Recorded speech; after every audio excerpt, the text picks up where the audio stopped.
नमस्कार, आप देख रहे हैं न्यूज 18। मैं हूं आपके साथ मेनका चौधरी। रात के 9 बज गए हैं, यानी कि वक्त लाख टके की बात का। नमस्कार, मैं हूं आपके साथ अमित गर्ग शुक्ला। लोकसभा चुनाव के लिए बीजेपी की रणनीति अब क्षेत्रवार तैयार हो चुकी है, यानी पूर्वांचल से अवध तक बीजेपी हर सीट पर कमल खिलाने के मकसद से मैदान में नजर आ रही है, जिसकी झलक आज पूर्वांचल में देखने को मिली, जहां सीएम योगी ने साधु संतों के साथ ही बीजेपी के कार्यकर्ताओं के साथ टिफिन पर चर्चा की है। लंच के दौरान पूर्वांचल की सीटों का सीएम योगी ने फीडबैक लिया। दरअसल सीएम योगी की नजर पूर्वांचल की विधानसभा की 26 और लोकसभा की 13 सीटों पर है, जिसके लिए मंडल से लेकर हर बूथ पर टिफिन पर चर्चा की तैयारी है और साथ ही पुराने सहयोगियों से रिश्ते मजबूत करने पर भी बीजेपी का फोकस है, क्योंकि हर वर्ग हर समुदाय को साधने की तैयारी में बीजेपी जुटी हुई है। और इसकी एक झलक वाराणसी में भी देखने को मिली। वाराणसी दौरे पर गए विदेश मंत्री एस जयशंकर ने महिला दलित बूथ अध्यक्ष के घर पर नाश्ता किया, जिसकी तस्वीरें सामने आई हैं। खासकर ये तस्वीर 2024 के लिहाज से काफी अहम मानी जा रही है, क्योंकि बीजेपी ने हर वर्ग को साधने के लिए अपने केंद्रीय मंत्रियों को भी यूपी के सियासी मैदान में उतार दिया है। अब आपको पूरी रिपोर्ट दिखाएंगे।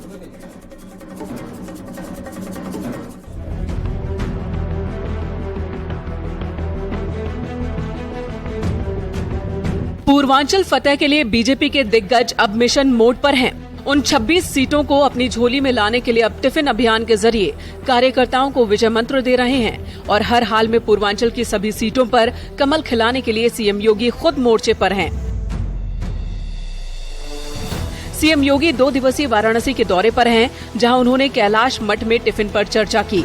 इस टिफिन बैठक में बीजेपी के तमाम बड़े नेता और कार्यकर्ता शामिल हुए, जिन्हें सीएम योगी ने जीत का मंत्र दिया। साथ ही पूर्वांचल की सभी 26 सीटों पर कमल खिलाने का संदेश दिया।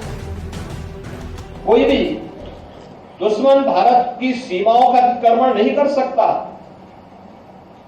ये नया भारत है जो मैत्री के भाव को भी समझता है, उसको निभाना भी जानता है और दुश्मन को उसकी मार में घुस करके जवाब देना भी जानता है। नया भारत है, लोगों की सुविधाएं बड़ी हैं और पहली बार सपना साकार हो रहा है कि हवाई चप्पल पहनने वाला भी हवाई जहाज की यात्रा कर सकता है। पब्लिक ट्रांसपोर्ट के लिए इलेक्ट्रिक बस भी है तो मेट्रो भी है।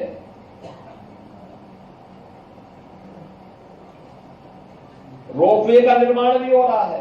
काशी रोपवे बहुत शीघ्र रोपवे की यात्रा करेगा। ट्रिपल इंजन की सरकार वाली पार्टी का मकसद उत्तर प्रदेश में सभी सीटों पर भगवा लहराना है, जिसके लिए पिछले कई दिनों से पार्टी के नेता टिफिन पर चर्चा कर रहे हैं और अब फोकस पूर्वांचल पर जा टिका है, जिसका नेतृत्व सीएम योगी आदित्यनाथ कर रहे हैं। योगी का पूर्वांचल प्लान, बीजेपी कार्यकर्ताओं से टिफिन पर चर्चा, लंच के दौरान पूर्वांचल की सीटों का फीडबैक, हारी सीटों पर कमल खिलाने की तैयारी, पूर्वांचल की सभी 26 सीटों पर जीत का प्लान, जिसके लिए सीएम योगी वाराणसी दौरे पर हैं और यहां वो कार्यकर्ताओं के साथ बैठक कर रहे हैं। तो दूसरी तरफ बूथ मजबूत करने के लिए बीजेपी ने केंद्रीय मंत्री को भी मैदान में उतार दिया है। वाराणसी में ही विदेश मंत्री एस जयशंकर ने महिला दलित बूथ अध्यक्ष के घर नाश्ता किया। यानी बीजेपी के बड़े बड़े दिग्गज पूर्वांचल की 26 सीटों पर कमल खिलाने के लिए मैदान में हैं और हर वर्ग को साधने के लिए टिफिन पर चर्चा के जरिए लोगों से संवाद स्थापित कर रहे हैं, जिससे ज्यादा से ज्यादा लोगों से संपर्क साधा जाए और 24 की तस्वीर साफ हो जाए। 80 का टारगेट, 26 का प्लान सेट। 2019 में मिली हार पर बनी रणनीति, आजमगढ़ में जीत दोहराने की कोशिश, छोटे दलों को साथ लाने की कवायद, पुराने सहयोगियों से रिश्ते मजबूत करेंगे, हर वर्ग हर समुदाय को साधने की तैयारी। यानी टिफिन पर चर्चा के साथ ही हर घर दस्तक देकर बीजेपी अपने मकसद को पूरा करने की कोशिश में है, जिसके लिए पूर्वांचल में योगी ने कमान संभाली तो केंद्रीय मंत्री भी जमीन पर नजर आ रहे हैं। Bureau report, news 18।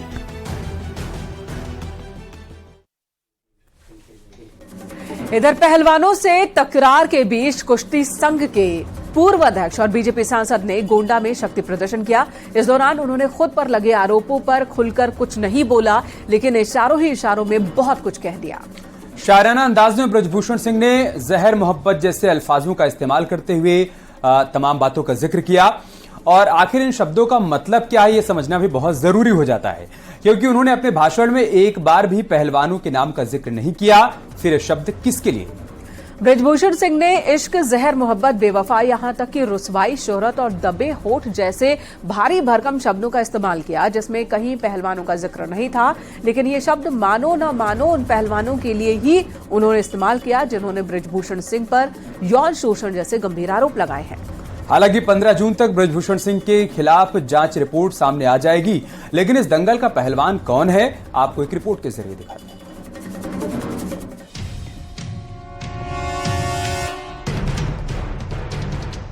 Brijbhushan Singh, ये वो नाम है जो देश की सियासत में इन दिनों चर्चा में है, और चर्चा उनके कारनामों से। क्यों पहलवानों ने कुश्ती संघ के पूर्व अध्यक्ष पर यौन शोषण का गंभीर आरोप लगाया, तो यूपी से दिल्ली तक पहलवानों के समर्थन में किसान उतर आए और ब्रिजभूषण सिंह को कटघरे में खड़ा कर दिया। लेकिन उस कटघरे को तोड़ते हुए एक बार फिर वो सियासी मैदान में दम दिखाने लगे हैं, एक बार फिर हुकार भरने लगे हैं, वो भी शायराना अंदाज में। अश्क गम कभी जहर पिया जाता है, अश्क गम कभी जहर पिया जाता है, और तब जाके जमाने में जिया जाता है। कभी अश्क कभी गम कभी जहर पिया जाता है, जब कभी जाके जमाने में दिया जाता है। ये मिला मुझको मोहब्बत का सिला,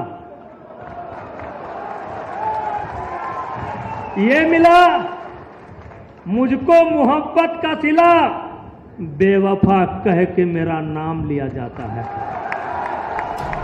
गोंडा में शक्ति प्रदर्शन के दौरान ब्रिजभूषण सिंह का शायराना अंदाज दिखा। रैली को संबोधित करते हुए उन्होंने शायरी पेश करते हुए कहा, कभी अश्क कभी गम तो कभी जहर पिया जाता है, तब जाकर जमाने में जिया जाता है। यानी महिला पहलवानों की ओर से लगाए गए यौन उत्पीड़न के आरोपों के बीच भारतीय कुश्ती महासंघ के निवर्तमान अध्यक्ष और बीजेपी सांसद ने आरोपों पर खुलकर कुछ नहीं बोला, लेकिन इशारों इशारों में बहुत कुछ कहा। इसको रुसवाई कहें या शोहरत अपनी, इसको रुसवाई कहें कि शोहरत अपनी, दबे ओठों से मेरा नाम लिया जाता है। आरोपों के बीच ब्रिजभूषण सिंह की ये पहली रैली और सियासी जनसभा थी, जिसमें उन्होंने विरोधी दलों पर भी हमला बोला। रैली को संबोधित करते हुए उन्होंने कांग्रेस को लेकर कहा, हम समीक्षा करते हैं तो पाते हैं, हमने क्या खोया क्या पाया। आजादी की प्रक्रिया में बंटवारे का घाव मिला, बंटवारे से उभरे ही थे कि पाकिस्तान ने कबायली के रूप में हमला कर दिया। 78,000 वर्ग किलोमीटर जमीन आज भी पाकिस्तान के कब्जे में हमारे देश की है, जो कांग्रेस के समय हुई जब नेहरू जी पीएम थे। और मेरे भाइयों, 78,000 वर्ग किलोमीटर जमीन, कितना? 78,000 वर्ग किलोमीटर जमीन आज भी पाकिस्तान के कब्जे में हमारे देश की है। ये काम किसके समय में हुआ? मित्रों, यह काम भी कांग्रेस के ही समय में हुआ, और उस समय के प्रधानमंत्री थे पंडित जवाहरलाल नेहरू। ब्रिजभूषण सिंह की रैली में पाकिस्तान से लेकर चीन तक का जिक्र हो गया, और वो इसलिए क्योंकि बीजेपी सांसद का मकसद पहलवानों के नाम पर सियासत करने वाली पार्टी यानी कि कांग्रेस को लपेटे में लेना था। दरअसल पहलवानों के नाम पर हो रही सियासत में कांग्रेस सबसे आगे थी। पहलवानों के नाम कांग्रेस की सियासत, कांग्रेस पर पहलवानों के धरने को हाईजैक का आरोप लगा। प्रियंका गांधी ने सबसे पहले पहलवानों को समर्थन दिया। पहलवानों के विवाद को हरियाणा वर्सेस यूपी का भी रंग दिखा।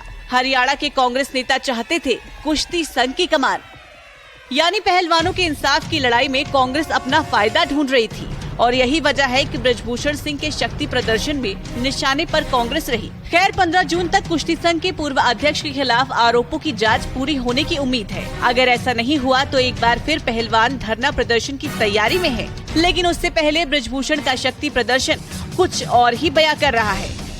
Bureau report, news 18।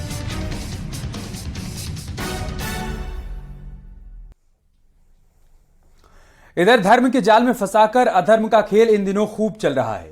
पूरब से पश्चिम और उत्तर से दक्षिण तक हर जगह खास धर्म के लोग हिंदू बेटियों को जाल में फंसाकर उनका धर्मांतरण करवा रहे हैं। लेकिन आज हम आपको एक ऐसी खबर दिखा रहे हैं जो जिहादी साजिश को तोड़ने वाला है, क्योंकि अब घर वापसी बेजोड़ है।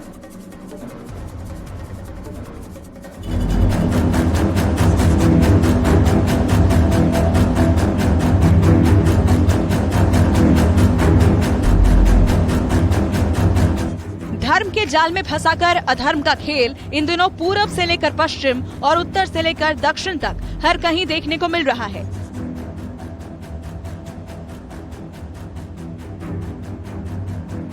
धर्मांतरण के गिरोह का पर्दाफाश हो रहा है और घर वापसी की तस्वीर सामने आ रही है। बहराइच में 12 से ज्यादा परिवारों की घर वापसी का दावा किया जा रहा है। जानकारी के मुताबिक बजरंग दल ने घर वापसी के लिए नानपारा काली मंदिर में कार्यक्रम का आयोजन किया। बजरंग दल कार्यकर्ताओं ने ईसाई बने लोगों की हिंदू धर्म में वापसी कराई।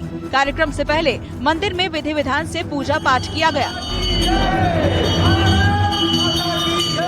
करीब सैकड़ों महिलाएं थीं जो कि धर्म परिवर्तन कर चुकी थीं। आज उनको कालीकुंडा मंदिर में तिलक लगा करके और शुद्धिकरण उनका करवाया गया है। ग्रामीणों ने आरोप लगाया कि चर्च में लालच और प्रलोभन देकर उनका ईसाई धर्म में परिवर्तन कराया गया था, लेकिन अब वो अपने सनातन धर्म में वापसी करना चाहते हैं।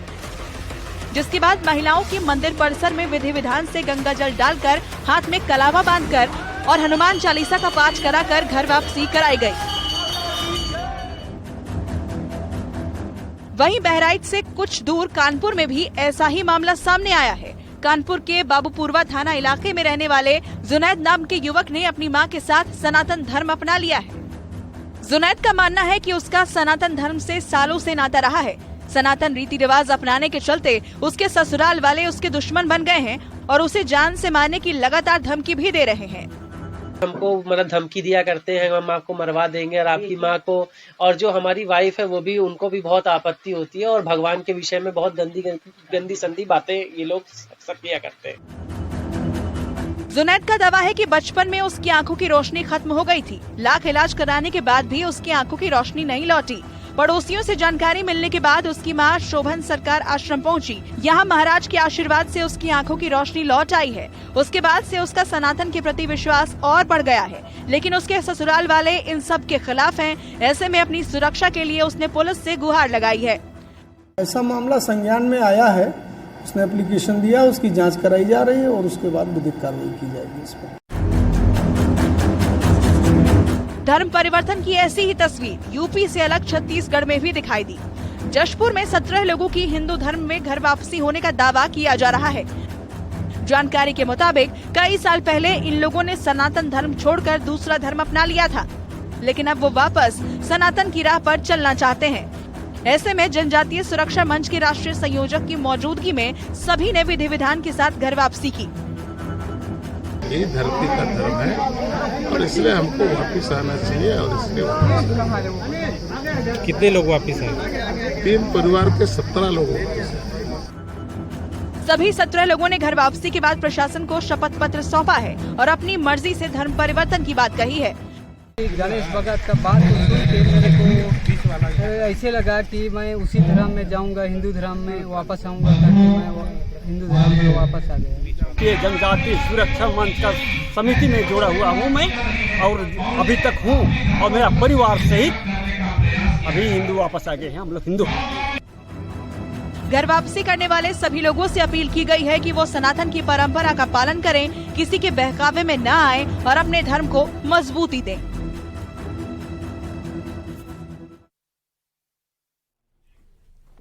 इधर गाजियाबाद में बीते दिनों ऑनलाइन गेम के जरिए धर्मांतरण के रैकेट का खुलासा हुआ। पुलिस ने इस मामले में आरोपी मौलवी अब्दुल रहमान को गिरफ्तार किया था। इसके बाद अब दूसरे आरोपी शहनवाज खान उर्फ बद्दो को महाराष्ट्र के रायगढ़ से गिरफ्तार किया गया। हालांकि इस गेम जिहाद पर भी सियासत होने लगी है। कैसे रिएक्शन सामने आ रहे हैं इस पूरे मसले पर, वो आपको एक रिपोर्ट के जरिए दिखाएंगे। जितनी फिल्म चली आज तक 100-150 साल से हमारे सिर्फ मोहब्बत में पिक्चर बनी है, बनी नहीं बनी, किसी ने लव जहाद नहीं कहा, लेकिन अब लव जहाद के नाम पर सरकारें बन रही हैं। हेमा मालिनी को देख लो आप, हेमा मालिनी को देख लो आप, क्या ये लव जिहाद है? ये मोहब्बत है, धर्मेंद्र से मोहब्बत करती थी। लव जिहाद वहां पर बढ़ रहा है, पूरे देश में बढ़ रहा है। वैसे लव जिहाद लैंड जिहाद हो गया, अब तो गेम जिहाद भी आ गया बच्चों के लिए। कितना बड़ा प्रोपगंडा, कितना बड़ा इनका एजेंडा, हिंदुस्तान पर कब्जा करने की साजिश चल रही है। हिंदू समझ नहीं, भोला भाला हिंदू है, इसलिए समझो, सोचो और चिंतन करो, ये जरूरी है। दुधवा टाइगर रिजर्व की बात कर लेते हैं, जहां पर बाघों की मौत के मामले में सीएम ने सख्त निर्देश दिए थे और इसी बीच वन मंत्री ने सीएम योगी से मुलाकात की और जांच के बाद बाघों की मौत की जो वजह सामने आई है उसे सीएम योगी को बताया है। लेकिन सीएम योगी ने इस मामले में जब विस्तृत रिपोर्ट की मांग भी कर ली है और साथ ही बाघों की हो रही मौत का जिम्मेदार कौन है ये भी उन्होंने सवाल किया है, उसको लेकर भी सीएम योगी ने निर्देश दिए हैं। यानी इस मामले में अब कई अधिकारियों और कर्मचारियों तक भी जांच की आंच पहुंच चुकी है। आपको एक रिपोर्ट की जरूरत है।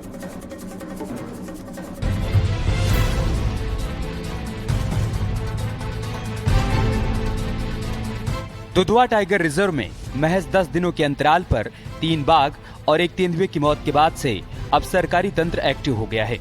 सीएम योगी आदित्यनाथ के मामले में रिपोर्ट मांगे जाने के बाद वन विभाग भी एक्शन मोड में है। वन मंत्री अरुण कुमार सक्सेना वरिष्ठ अधिकारियों के साथ दुधवा टाइगर रिजर्व पहुंचे।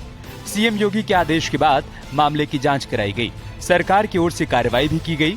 मुख्य वन्यजीव प्रतिपालक को हटा दिया गया। नहीं, लापरवाही अगर किसी भी अधिकारी की, कर्मचारी की पाई जाएगी तो जरूर कार्रवाई। दुधवा टाइगर रिजर्व में बाघों की मौत के मामले में जांच कर लौटे वन मंत्री ने सीएम योगी से मुलाकात की।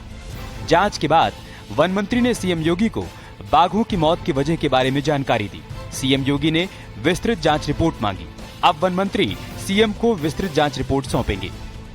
देखिए, हम जांच ये करेंगे कि आखिर एनिमल क्यों मरा और कैसे डेथ हुई उसकी, क्या हमारे विभाग की कोई कमी तो नहीं थी, क्योंकि उसमें यह भी देखा गया है जो भी एनिमल मरे हैं उन सबकी जो पोस्टमार्टम रिपोर्ट है उसमें कोई अंग गायब नहीं थे, जैसे किसी का पंजा गायब हो, किसी का दांत गायब हो, क्योंकि बहुत से लोग इन चीजों को निकाल के बेचते हैं। तो ऐसी कोई चीज कहीं नजर नहीं आ रही है, कोई फाउल प्ले समझ में नहीं आ रहा। केंद्रीय गृह राज्य मंत्री अजय मिश्रा टेनी ने लखीमपुर खीरी में 45 दिनों में 4 बाघों की मौत के मामले में सख्त कार्रवाई की बात कही।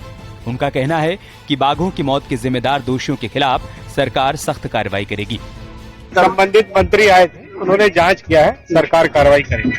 21 अप्रैल 2023 से लेकर अब तक लखीमपुर खीरी में 4 बाघों और 1 तेंदुए की संदिग्ध हालात में मौत हो चुकी है, जिसमें 2 बाघ और 1 बाघिन की मौत तो महज 10 दिन के अंदर हुई है। ऐसे में वन विभाग की भूमिका पर बड़ा सवाल खड़ा हो रहा है। सबसे पहले 21 अप्रैल को दुधवा बफर जोन में 2 साल के एक नर बाघ की मौत हुई।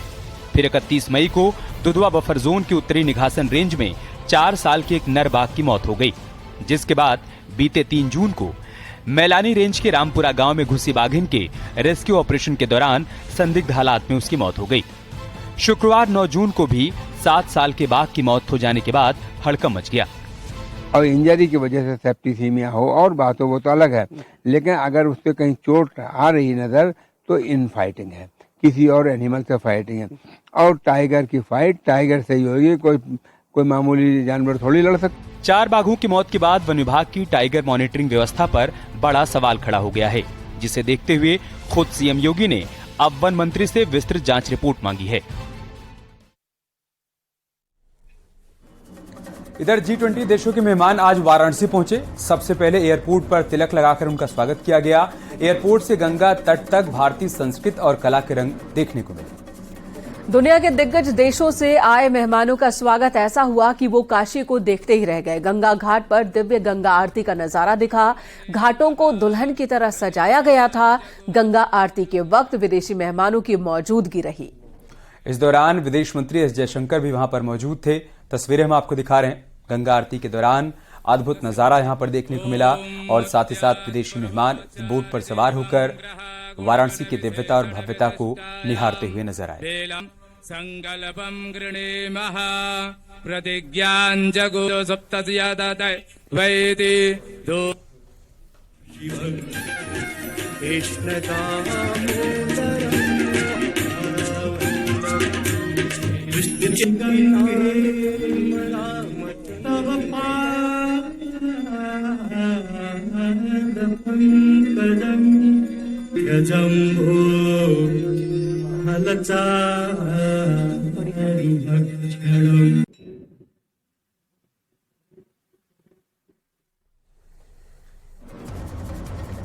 और अगली खबर नोएडा से है, जहां पर सेक्टर 20 थाना क्षेत्र में फिल्म सिटी में दोपहर करीब 1:30 बजे के आसपास एक हादसा हुआ। फैशन शो के दौरान हादसा हुआ। लाइटिंग ट्रस्ट यानी कि लोहे का जालनुमा खंभा गिर गया और इसके गिरने के चलते एक मॉडल वंशिका चोपड़ा की मौत हो गई। वहीं एक युवक इस हादसे में घायल हो गया है। बेहद दर्दनाक हादसा हुआ है नोएडा के सेक्टर 16 फिल्म सिटी में, जहां पर इस हादसे में एक लड़की की जान चली गई है। वहीं एक युवक इस हादसे में घायल हुआ। नोएडा से ये खबर है, दर्दनाक खबर है। यहाँ पर फैशन शो चल रहा था और फैशन शो के दौरान ही लाइट्स के लिए जो खंभा लगाया जाता है वो खंभा गिर गया और इस हादसे की चपेट में एक मॉडल आई जिनका नाम वंशिका चोपड़ा बताया जा रहा है। वंशिका की इस हादसे में जान चली गई। एक लड़का भी है जो इस हादसे में जख्मी हुआ है। नोएडा फिल्म सिटी का ये मामला है।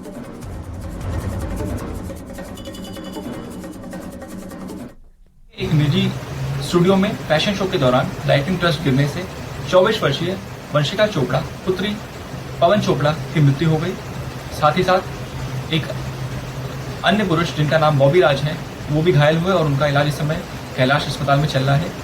वंशिका की मृत्यु कैलाश हॉस्पिटल लाने के पहले ही हो गई थी और पंचायतनामा भरकर पोस्टमार्टम की कार्रवाई की जा रही है। घटना से जुड़े 4 संदिग्ध अभियुक्तों को हिरासत में लिया गया है, उनसे पूछताछ चल रही है। अन्य विधिक कार्रवाई प्रचलित है। नोएडा के फिल्म सिटी में आज इस स्टूडियो के दौरान एक हादसे में आगरा की वंशिका चोपड़ा की मौत हो गई। इस स्टूडियो में कई अलग अलग तरह के कार्यक्रम आयोजित किए जाते थे। आज यहां पर एक फैशन शो का आयोजन किया गया था। फैशन शो के दौरान ही भरभरा कर लाइटिंग ट्रस्ट का जो लोहे के पिलर्स होते हैं वो नीचे गिर गए और इस हादसे में आगरा की वंशिका चोपड़ा की मौत हो गई, जबकि एक युवक बॉबी राज घायल है। वंशिका चोपड़ा के परिजनों की शिकायत पर पुलिस ने आयोजकों के खिलाफ मामला दर्ज कर लिया है और लाइटिंग ट्रस्ट से संबंधित जो लोग हैं उनके खिलाफ भी मुकदमा थाने में दर्ज किया जा रहा है और जो कानूनी कार्रवाई है उसको अंजाम दिया जा रहा है। कैमरामैन आकाश के साथ नई दिल्ली से अशरफ काज़मी, न्यूज़ 18। यार रुक रहे छोटे से ब्रेक के लिए। खबरों का सिलसिला जारी है।